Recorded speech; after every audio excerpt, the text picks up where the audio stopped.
Hello, welcome to Off the Shelf Reviews. I have seen Hell, and it is called Spookies. And I'm Gary. And today we're going to review and discuss Spookies, which came out in 1986.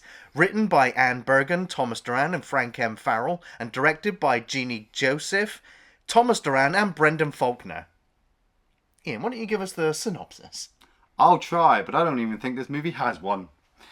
The story kind of follows a guy in a mansion called Creon who is looking to resurrect his dead wife. He hopes to lure some teens to the house and, through a Ouija board, kill each one of them for some nefarious plot. At the same time, a boy turns up to the house for his birthday party. There you go.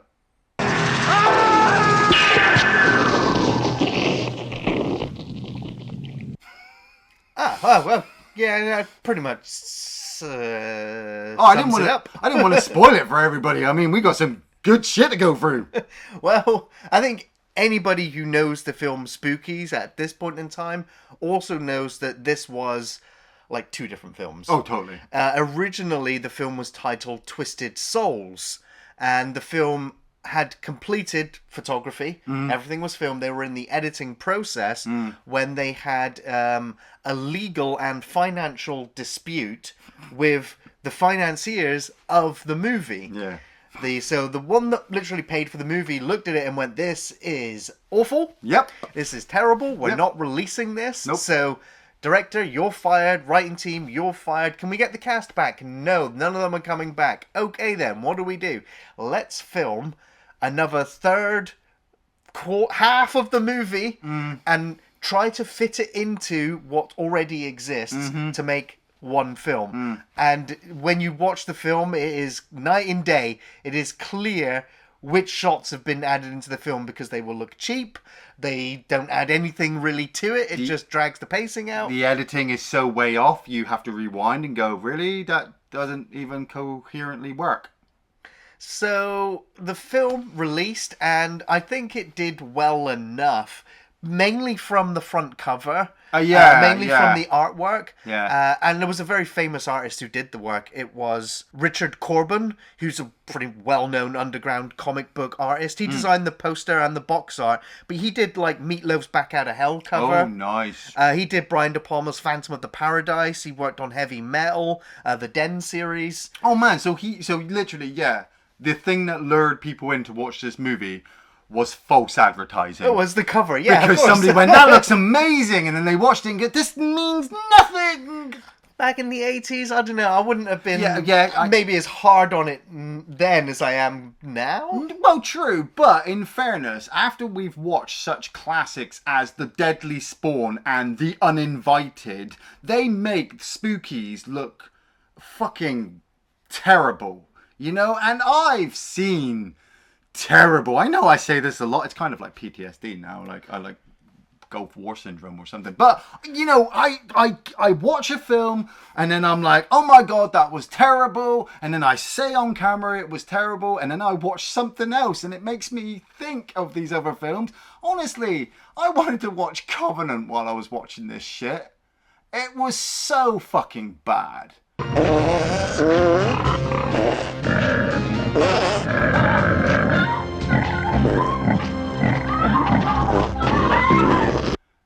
And through the notes, obviously, yeah, like Gary has said, it's two films put together, and yeah, it's so fucking obvious that between the editing of shots that lead nowhere to just the blatant obviousness of somebody in a shot who should totally not be fucking there, and then leaving the shot in the film.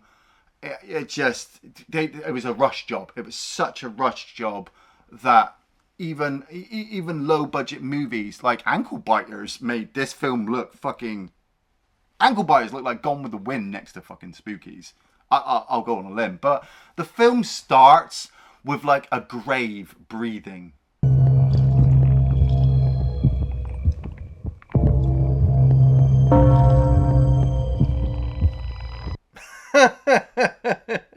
I wrote it down straight away. I was like, favourite scene? Number 1. Like, because I'm The looking film at, just started. and I'm looking at it, I'm like, because it was like Videodrome, Videodrome, Yes, the TV. the rubber. Yeah, that was it. I'm looking at the grave and I'm like, how? There's no way that's made out of stone. Yeah, like, I'll understand if the mud was moving, Yeah. if the whole fucking thing was breathing, and I'm like, all right, okay, so something's going to come out there during the movie, all right? And then we cut to Creon, played by Felix Ward, who I couldn't really find much of a career for him. Not for many or any of the actors in this, really. That's it. Like, and I mean, I don't really stem far from Wikipedia, but when Wikipedia doesn't have it, I'm like, you ain't getting it. And he's there talking about this. He's evil monologuing to this coffin about how his wife has been dead for 70 years and they're joined by the soul. Like, Felix Ward will monologue a lot in this movie to up his character to some kind of evil presence that you're supposed to be terrified from. And it's just all hot air. Like, okay, his wife's been dead for 70 years and his plan every time that she dies is to lure souls to the house, kill them off, which feed him or feed her. And then she realizes that she's been brought back to life, realizes she's still married to Creon, and kills herself again. And so then they have to wait for more souls to come. That's what I kind of gather from that plot. And then we end up cutting to the teens driving. Oh my God. Like, I was so distracted by the background when the camera cut to them inside the cars. Yes. And I'm like, I love the fact that they're just like this and none of the background is moving. Or they're just driving really slowly. Yeah. They've got this tiny stretch of road to film on.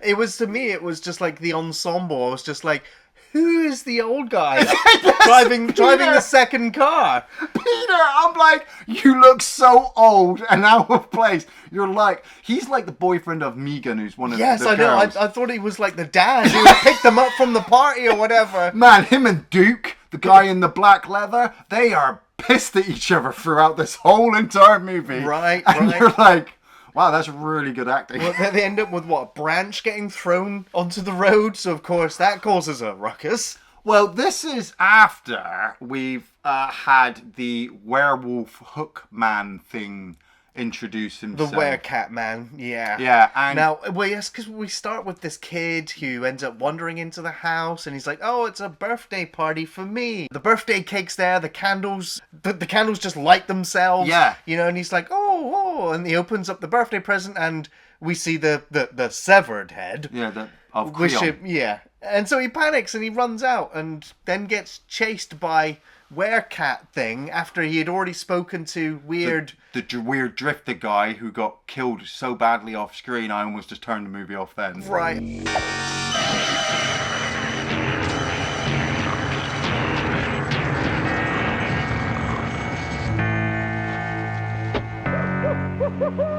But then it was the sound effects that he was making when he was chasing the kid. It was the cartoony swiping sounds and the fact that he was making cat noises. Yeah, and then he ends up killing the werewolf catman thing, who is the son of Creon.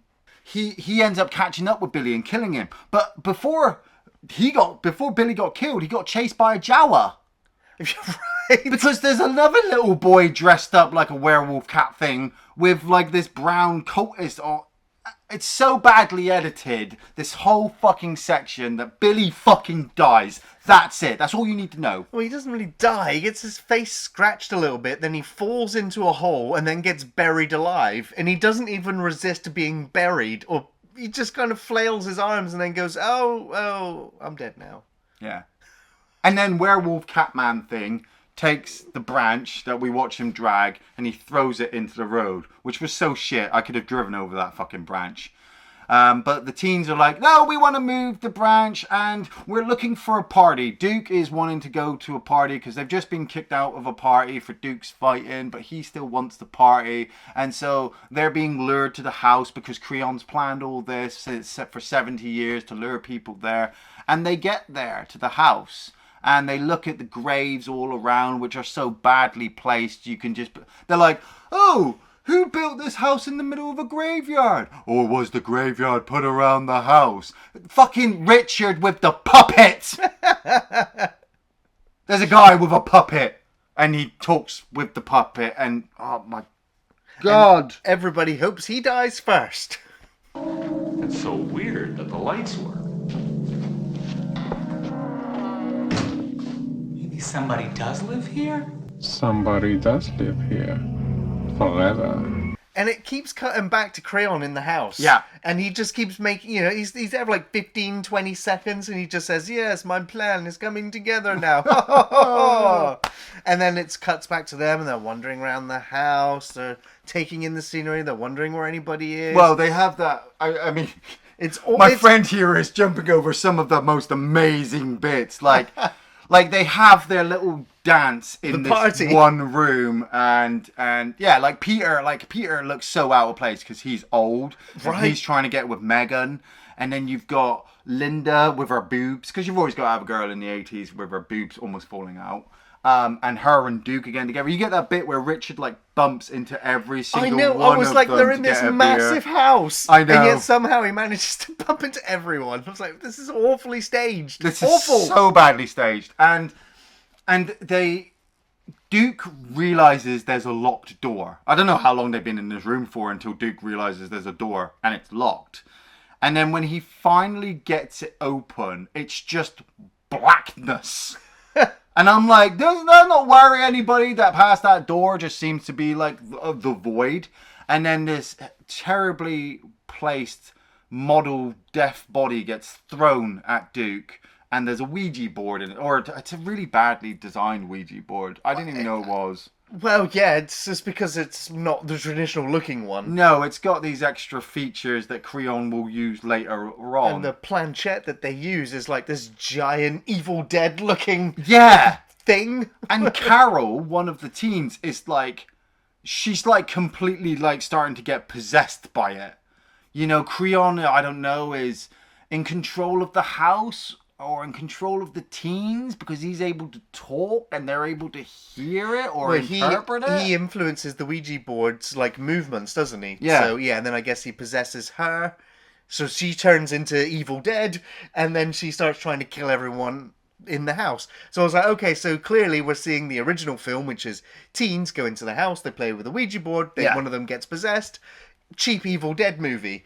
And now we've got intercut this warlock, this necromancer who's trying to bring his wife back by harvesting souls, and now he's controlling the Spookies to kill these kids for their souls. Man, this movie makes Night of the Demons look like a fucking Schindler's List in Oscar-winning fucking performances. I'd love to see that shot of that girl bending over again from Night of the Demons again. I'd agree with you, but you gave such high praise to ankle biters earlier. I don't think I can. Mate, this movie made me lose my mind. Okay, it was. You know what blew my mind was when Duke found the locked door and thought that smashing a chair against it would make it open. Well, man, have you seen what that dude's wearing? I didn't know what the dude was wearing. There's like zips all over the place. I'm like, did he put on a black bin bag and put zips on it? Is it leather? Is it PVC? Did he choose to wear it, or was it forced on him? Did he lose a bet? Oh my God! Like.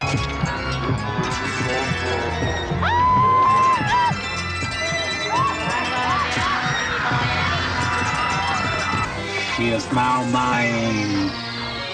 And so, once Carol has become possessed and starts to scare everybody to run around the house, and the house is like the fucking labyrinth from fucking Hellraiser because they just get lost. Like, 1 minute you see one person go around the corner, and then the next person in the corridor before them goes, oh, we don't know where they went. They just literally went around the fucking corner, you idiot! And they go to run outside, and one of the guys runs outside, and he sees his name appear in one of the graves, which we'd seen a couple of people look at the graves and they just look like stupid. They look like the names from fucking Treehouse of Horror Simpson episodes. Yeah. Funny names popping up. Like, this movie would have been better as a comedy. Like a full-on fucking horror comedy from straight to the beginning. Yeah, I kind of agree. But he runs outside, he sees the grave, and he's like so overcome with shock that his name's on the grave that the ground swallows him up. and he's gone. Yeah. And then we start to see, like, some zombie-like creatures coming out of the ground and surrounding the house. And we've got this, like, very cheap prosthetic, like, mangled eyeball hanging out of some of them. Yeah. It's like, oh, okay. And you're seeing these zombies come up. Now, I didn't know if the zombies were old victims, kind of like, Hotel Hell, where they buried the bodies and they've come back up. Or if it was just all a spell by Creon, or what. They just don't establish, because between the editing of them running back up to the door and then running back inside, nobody cares after. They've closed the door. Oh, we can't go outside now. Okay, let's search the house. I'd have been like, arm the fuck up. There's a fucking army of zombies out there and we need to get the fuck out. Nope, they don't care. And two of the characters that really fucking grated the shit out of me, David and Adrian. Adrian, is she an American actress putting on a British accent, or is she a British actress who's acting over the top because British people overreact? And her and David are just so fucking idiots, and their voices just fucking grated on me so much. You have to sit through them in a room moaning and whinging that they haven't heard anybody for like half an hour and they're really worried, but Adrian doesn't want to leave the room, but David wants to go for search. We've been following everybody else. If you couldn't fucking hear them whirling around the fucking house screaming that everything was attacking them, you fucking deserve to die, you fucking plebs. I don't like this room. I think we should go back by the front door. I like this room. I feel safe. We get this amazing sequence where he's just like, look, you know what? I've had enough of your lip. You're always on my case. And so you know what? I'm going to start drinking right now. Right now. And he drinks, and he spits it out because it tastes like shit. But then the next time we see him, he's passed out cold. Yeah. He's asleep on the bed, and Adrian is sat there like, David, there's something in the room. Oh, David. We keep seeing something scuttle past, and then she pulls David over, and his face has been kind of mangled while he's been asleep. And this lizard fish man model thing. Is there one? Is there three? I don't know. Well, there's the editing suggests there's more in the room, but clearly they only had one of these things. Yeah. Because you never see more than one on screen at once. And what ensues is a vicious battle for life and death. No. No, it's not.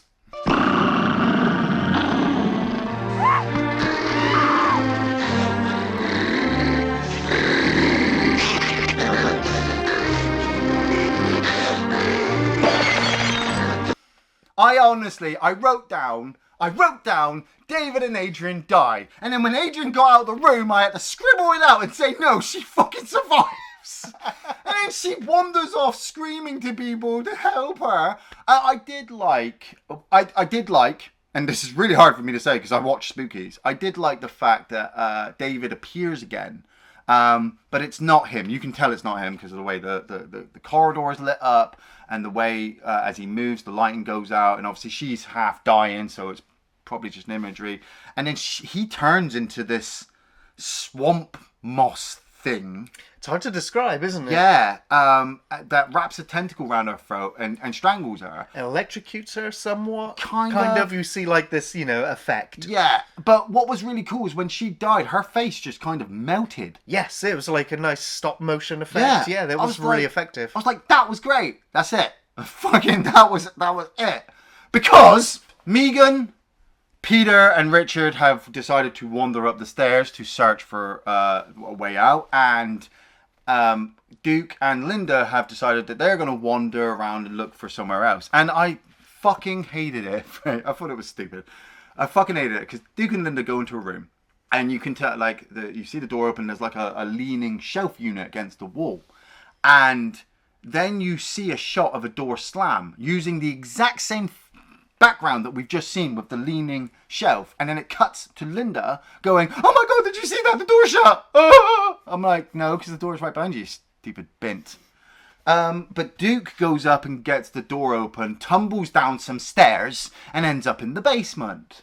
And I'm like, oh, that's weirdly placed. And they make their way down, and because they're in the basement now and it's absolutely dirty, horrible, people are dying, Duke's like, hey, let's have sex. And she's like, I'm not having sex with you down here. And he's like, but look, I found this really old blanket. And she's like, and he's got this old bottle of wine. And then the farting zombies turn up. The sex-crazed or the horny muckmen, I think the box art called them. No, they are farting zombies.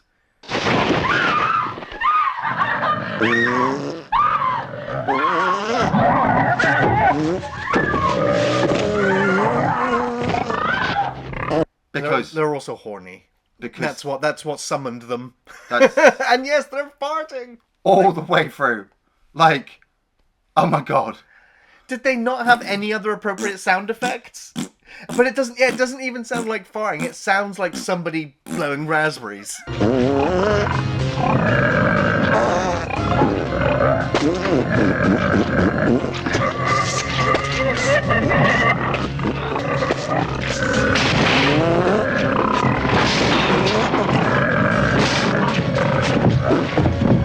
Fucking lost it at this point. You can't take it seriously anymore. You're just like, well, even if you tried, you can't. Like, that's it. And they figure out that the way to defeat the farting zombies is liquid, because one of them steps in a puddle and it reacts to it like acid. So they decide to take one of the giant wine casks that's in the wall and smash it open so it spurts wine into the two zombies that are still standing, and the farting stops. And Duke and Linda escape. And I'm like, well, that was worthless. I thought Creon had this great plan of how to take them all out, because he's summoning monsters. Like, well, yeah, I mean, well, we've also got like the Werecat thing that's been stalking them and follow. We have to follow him. God. Every time something's going on, we always have to catch up with Werecat, who's either staring at them through the window. He's either, like we'll see a door slam shut and we can pretend like if we hadn't seen the other footage, we'd be like, oh, something mystical, magical, supernatural's doing it. Yeah. But no, now we have this extra film cut into here. We see the Werecat on the other side holding the door, and you're just like, oh, this is terrible. But at least there are some moments in the film that are worth your while. And, watching the most annoying character in the entire cast get his death scene, is one of them. Dude, now, seriously, before we get to his death scene, because it was really good. Right, did I miss something? He goes into a room, right? And Megan and Peter are behind him, and then there's this really terrible editing where the door slams shut and he's on one side and they're on the other. And Carol's in there. Yeah, Carol, the zombie woman, she's going to attack him. And you're like, oh shit. And then the next shot, it cuts back to him. She's just gone. Yeah. So it wasn't me. She's gone. She just literally gone. And Richard gets out the room. Yeah, bravo, editing, bravo. And then he meets up with the weird spider lady. Well, yeah, he sees this Asian lady and she's calling him away. She's like being seductive and gentle with him. And, he's drunk. We've seen him drinking from the start of the film. Yeah. And he follows her, and it's not long before he ends up walking and then gets tangled up in a spider's net after wrestling with a Halloween, a discount Halloween toy. I was like, he's going to get his face ripped off. No, he doesn't. He gets stuck to a web.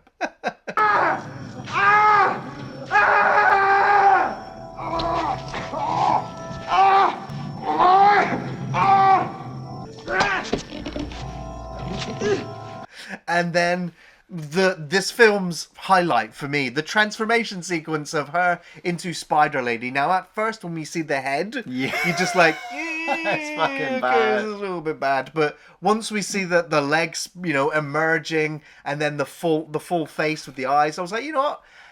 If it was lit a little bit better, if they had some more smoke, maybe if they made it look a little bit wetter, the usual, when you have these sort of monsters, it would look really cool.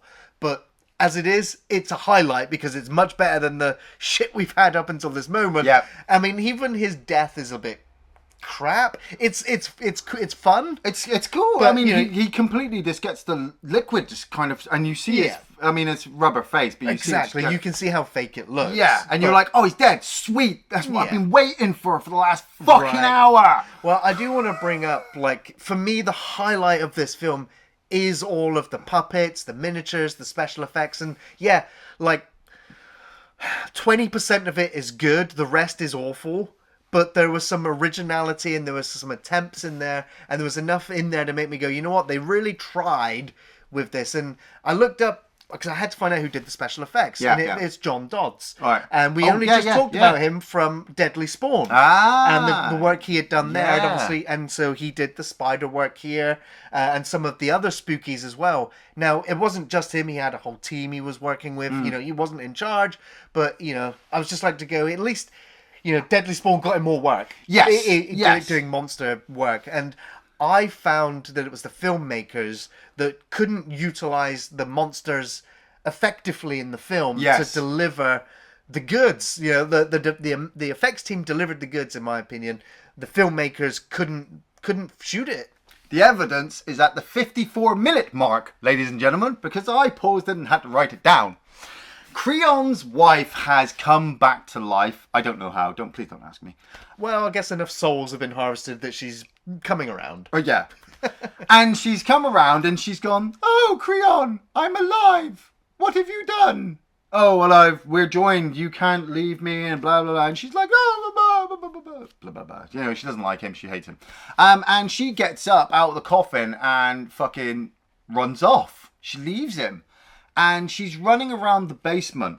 And like I said, it's coming up to the 54-minute mark. And it keeps cutting to this weird, prosthetic, screaming monster thing in the basement with her, you know, supposedly stalking her. And there's a shot, and I'm going to freeze it for you right here. There's a shot where you can actually see the puppeteer, face and all, in the camera shot. And literally as the shot ends, I swear somebody off screen goes, "Move!" Because the guy kind of ducks out the way as it cuts back to the lady in the basement, and then cuts back to the model, and then it scares her and she runs off. And I was like, that's it, movie, you fucked up. I've seen some shit in my time, but if you cannot sit through your editing, see a mistake and take it out, I don't even care if you can't rectify it. Whatever this thing in the basement was, it didn't do anything. It didn't lead to anything. Is it supposed to be her trapped? Is it just Creon fucking with her? I don't know, because she just runs off. And then it cuts back. Like I said, we are cutting back and forth between the Twisted Souls and the extra Spookies footage, where Duke and Peter and the two girls have now all met up, and they're all worried because they can't find Richard. He's obviously dead. You can't find David or Adrian. They must be dead, you know, and they can't find a way out. And Peter and Duke, who have been at each other throughout the whole entire movie, now have a punch-up. And out of everything that happened in the movie, I actually really enjoyed this punch-up. I wanted to see, because the actors, you know, give them credit, have got a shit script, shit characters, no motivation, terrible direction, and all I'm getting from them is that Peter and Duke hate each other. I buy it, and so they fight. And also, Megan and Peter had already found the note about... They found that hanging corpse, hadn't they? Yeah. And they found a note from the hanging corpse saying, "Oh, they won't take me, so this must be a past victim." And so Peter's kind of figured out kind of what's going on between the Ouija board and the monsters. And Carol, she's been doing her fucking Evil Dead thing for Creon, you know, luring different things in to attack. And so they get into this room with this huge, great big Grim Reaper statue. And Creon goes, "Bring forth the Reaper!" And the Reaper comes alive. And it kills Duke in one hit and sends him flying out of the room. So you never see him again. No, I didn't actually know if he died, because I was like, did he die? Yeah, it's implied, dude, because he never comes back. Well, this whole bit is confusing as fuck, because they're being chased by the Grim Reaper, and then Carol turns up. Yeah. And her head starts to glow, and she's using the Ouija board, I'm assuming, to lure the life force out of the victim. Right, yeah.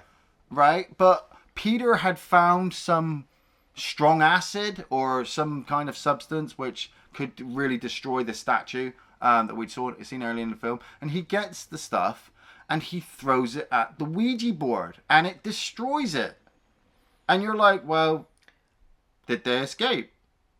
My victims walk in the land of the dead. They are all my children. And I am their ultimate lord. We don't know because now it cuts to fucking Isabella, the wife of Creon, turning up to Creon and him being all happy. It's terribly edited. Obviously it doesn't make any sense of what you fucking just seen. And she stabs him in the head. Yeah, and kills him. And well, yeah, he's an undead necromonger. well, yeah, well, it stopped him temporarily. Stopped him temporarily, and she escapes because she's found out that they've got kids. The little Jawa kid is supposed to be her son, and he's like, "Mommy," and she's like, "Ah!"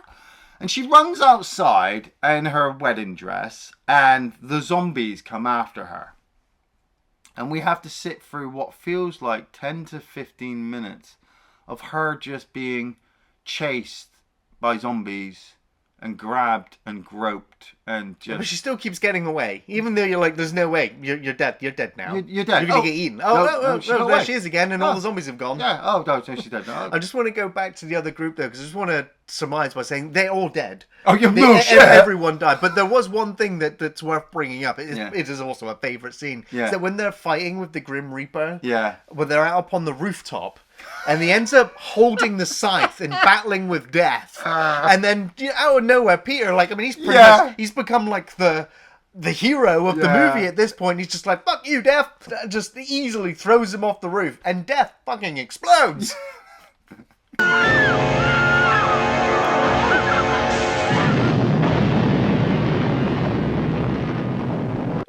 I mean, did he? Was that breaking the magic spell? Was he really deaf, or was he just a statue brought to life? It's a magical thing. Oh, we don't care anymore. The thing that he threw at the Ouija board, whatever it was, like, they all aged rapidly. So Well, they were aging rapidly before while she had the thing out, and then he destroyed it, and I'm like, oh, they must get the But we never see them as skeletons. We just see them getting older and falling over. Yeah. And I thought the makeup effects were okay for showing the aging. It wasn't too bad. Yeah. But then, and then of course, we're still watching her running around. She's still escaping running from around. zombies. She ends up getting into a car. It won't start. And then she ends up running into this dude who's just like, "I'll help you." I'll help you, yeah. And they drive away, and then... He turns out to be werewolf hook hand man from the beginning of the movie. Oh. And the breathing crypt that we'd seen at the beginning explodes, and Creon comes out going,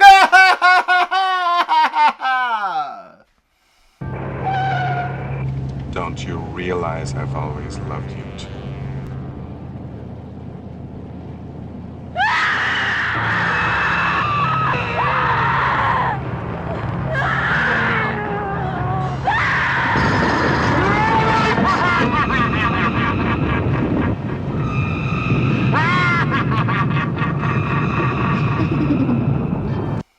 There's so many continuity errors. I mean, so bad. even right at the end, the continuity, when we see the hatch, the crypt door fly off, and then in the next shot, it's just like on a latch open. You just you just can't, the continuity of day and night or different varied.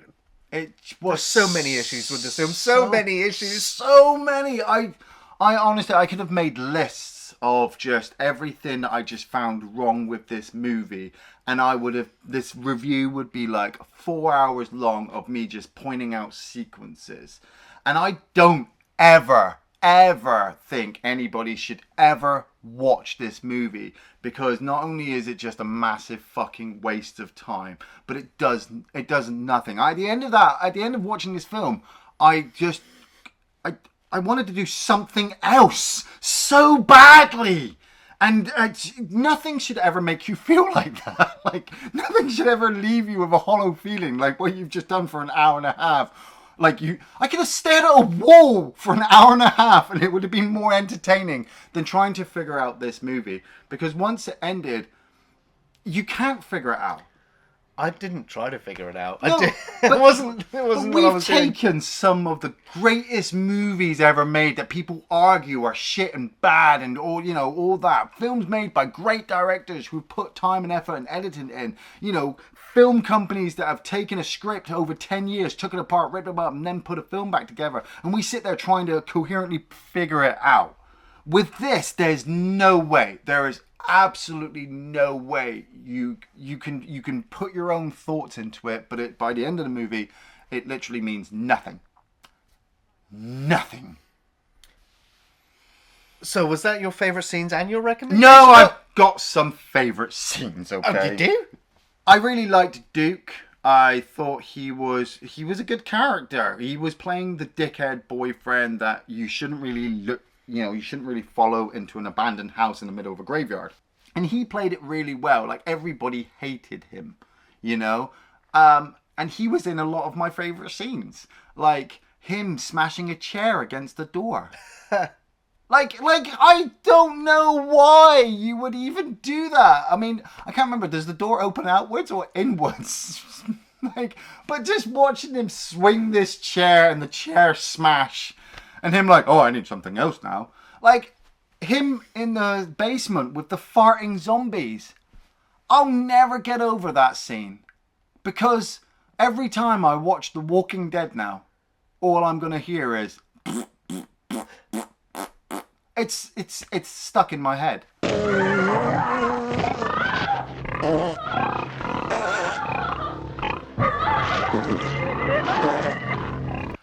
The David monster change was probably my favourite moment, and killing of Adrian, and maybe up there with the spider. The spider looked really silly, and I think the David corridor was maybe better well lit, or maybe better kept in the dark.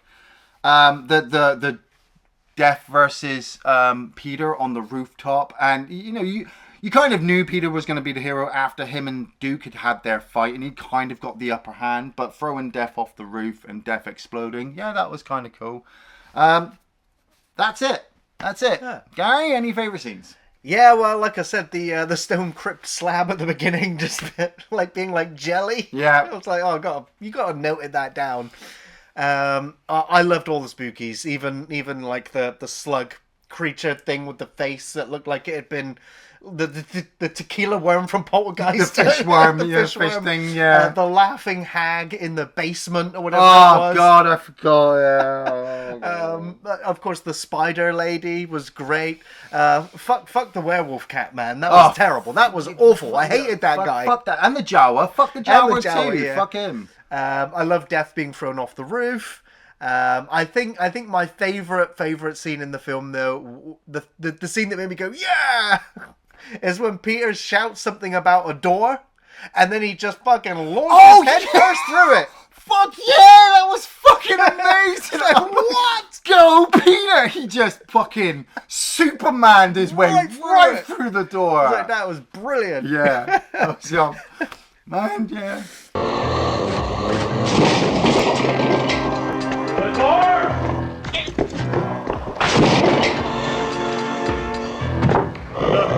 And so yeah, like I can't top that.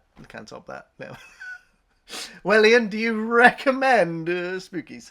No, I cannot.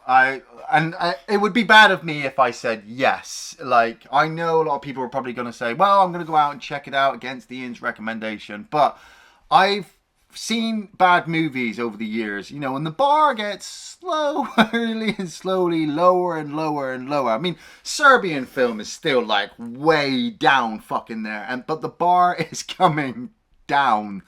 And you spend a lot of your times watching a film, and you then gauge it against other films that like, would you watch this film over other movies? And I look at a movie like Spookies and I go, no, it's not as bad as Hellraiser Judgment. Like, I mean, it's on par, I think, with Hellraiser Judgment. Like, they're so badly fucking edited and worked together. We try to say the special effects are good, but they are so far into the movie that you would easily just turn it off. A normal film viewer would just easily turn the movie off before they even get to the special effects. And if you are trying to get to the special effects to see what they are not even in comparison to, say, The Evil Dead. Here's The Evil Dead. Here's Spookies. On writing, on editing, on music, on sound effects, on just camera work. I don't know if to blame the film companies, but they must have seen the finished product and said, this is shit. This is fucking shit. We need stuff added to it. And then they got somebody else in who went, I have no idea what to fucking do with this shit, so I'm just going to add some extra shit on top of it to try to keep the theme going. And then nobody cared. They watched the final product and went, yeah, let's try to make some money back on this. We'll hire a guy who can make the artwork look like fucking an Oscar-winning masterpiece, and people will just rent this movie from the videotapes. I don't know anybody who has this on DVD. I don't even know if it's gone to Blu-ray. I don't even ever think it should. Okay? I don't ever think anybody should watch this, but I'm sure some people think otherwise. Well, I'm kind of gonna recommend Spookies. It was a fairly entertaining movie with enough standout moments to make it worth the time. That being said, this is a shit, terrible movie, okay? Now, if you're looking for straight up horror, you know, this isn't it. If you like unintentional comedy, badly scripted and performed dialogue, bland to awful performances mixed with bad sound effects, and a whole portion of the film looking really cheap, having little to no crossover with the actual plot, which also, like I said, looks cheaper than the rest. It's a real mess, and it's very obvious. But for me, the real highlights here are the spookies, the effects, the puppets, the stop motion, the gore, and the transformations. Like, John Dodds and the rest of the makeup and effects team created some awesome monsters. Even if the film crew couldn't utilize or shoot them efficiently, it's worth watching for the originality and creativity. It's one of those so bad it may be good. Maybe. I can say I wasn't bored watching Spookies because it was so bad, and you can laugh at the bad. And it had a few good moments between some awful filler. It is a classic for some, I agree, and some will absolutely love it more than others. It is the ultimate in fright and fun. Yeah? Thanks for watching Off the Shelf Reviews.